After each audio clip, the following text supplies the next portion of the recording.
Short notice flyweight matchup here. We got Filho coming in at minus 650, going up against Cody Durden, who comes in at plus 475. Now, it was actually Filho that was scheduled to compete on this card against Lucas Hocha, but a late injury or whatever it was for Hocha pulls him out, and in steps Durden.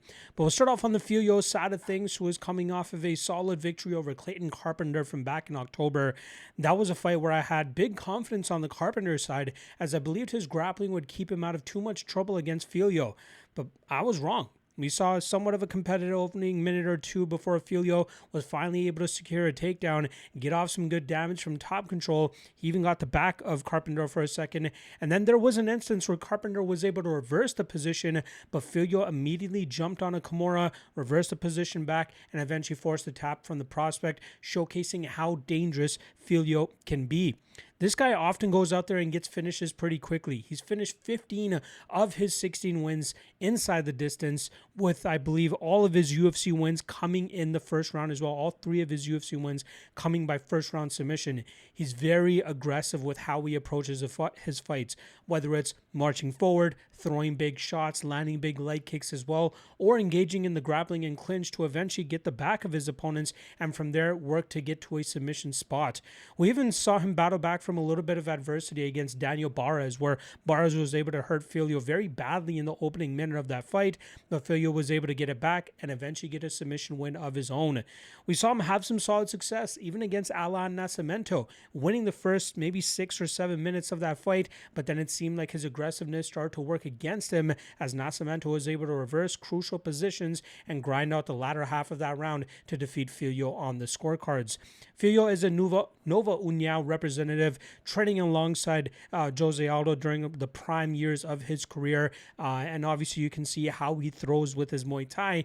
You see a little bit of the Jose Aldo striking style there as well, but for him, the best normally comes when he's able to get fights into the grappling realm and showcase his submission game.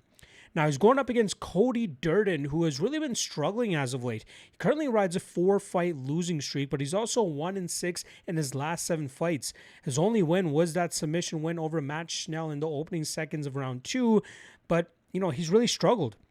He had a solid 4-fight winning streak from 2022 to 2023, which ended off with that decision win against Jake Hadley, but then he's fallen. Since then, he went on a 2-fight losing streak, then won against Schnell. Now he's on a 4-fight losing streak. But the guy goes out there and he scraps. He's taken a few short notice spots, hasn't really worked out all that well for him, but he loves to scrap. The UFC likes to rely on him, and I'm curious to see if they'll actually hold on to him even if he ends up losing this weekend. We've seen plenty of times in the past where fighters have taken fights on short notice, even though they're on a losing streak, and they ended up getting cut, even though they did a favor for the UFC. So it's possible that could be the instance here for Durden as well.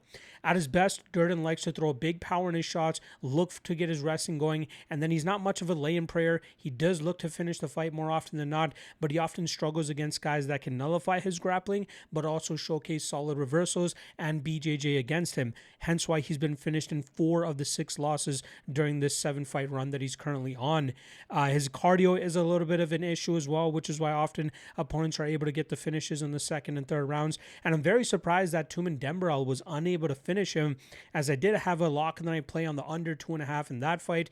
That obviously didn't come to fruition. I should have gone with Tumen Dembrel moneyline, which was my initial lean, but I got a little bit greedy and wanted to go with the under 2.5 instead. I don't think this is a good spot for Durden to be coming in on short notice against a guy like Filho.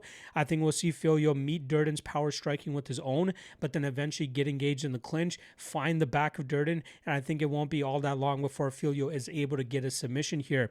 I get why Filho is a massive favorite. This is a very short notice spot for Durden, and considering the style that Filho fights with, I expect Durden to hold tough for maybe 3 or 4 minutes, but after that, Filho's grappling pace and pressure will start to catch up to Durden, and I think by round 2 we'll see Filho actually get a submission here.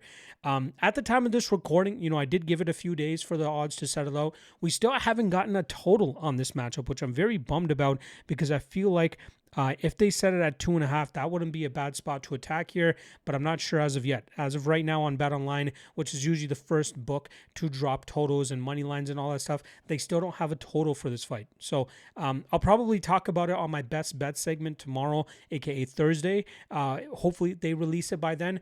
But again, I prefer the under in this matchup. I don't mind Filho as a parlay piece, but I think he dominates most of this matchup and really catches Durden off guard and eventually finds a submission here. So give me Filho by submission.